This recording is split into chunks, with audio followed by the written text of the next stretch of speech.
Today we celebrate the memorial of Saint Stephen of Hungary. The Catholic Church celebrates his feast because he was the monarch who led his country to embrace the Christian faith during the 11th century.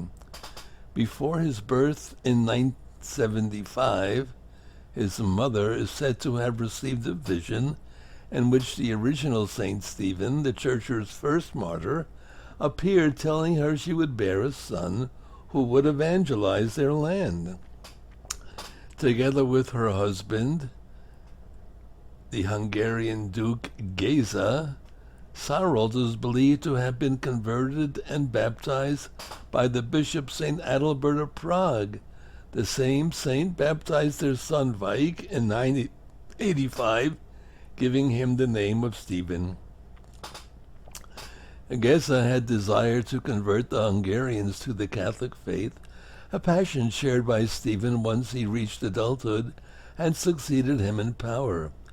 After conclusively defeating an alliance of rival pagan nobility, he used their acquired wealth to build a monastery and invited clergy to convert the people. Stephen established laws favoring Christianity over paganism and sent an emissary to Rome with a request for the Pope to proclaim him as king. Pope Sylvester II accepted the request, sending him a crown and gold processional cross, while also giving Stephen certain religious privileges. He showed great diligence as king while devoting the rest of his time to his religious duties, including charity toward the poor and sick, as well as the worship of God, and to his household. Gisela, Stephen's wife, was the sister of the ruler, later canonized as the Holy Roman Emperor, Saint Henry II. Greatly devoted to the Virgin Mary, Stephen had several churches built in her honor, both in Hungary and outside the kingdom. Her intercession is credited with preventing a war between Hungary and the Holy Roman Empire under Conrad II and stopping an assassination plot against Stephen himself. The Hungarian king also established a monastery in Jerusalem and set up institutions to aid pilgrims in other major cities. Stephen counted saints among his friends and correspondents and fulfilled the Pope's charge to use his royal authority for the good of the Church.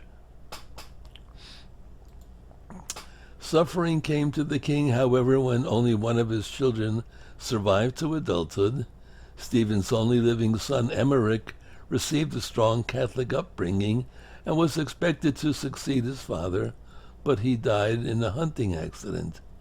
Emmerich was later canonized as a saint in his own right, and Stephen eventually came to rejoice that his son had been permitted to enter God's presence before him. The king's final years, however, were marked by illness, as well as a succession dispute among his relatives. In 1038, on the feast of the Assumption of the Virgin Mary, Stephen delivered his final words to leaders of the church and state, telling them to protect and spread the Catholic faith. To the Virgin Mary, the king directed one of his final prayers. To thee, O Queen of Heaven, and to thy guardianship, I commend the Holy Church, all the bishops and the clergy, the whole kingdom, its rulers and inhabitants, but before all, I commend my soul to thy care. He died in August of 1038 and was buried alongside his son Emmerich. The two were canonized together in 1083. How's that? Father and son canonized together, what you might call the perfect family.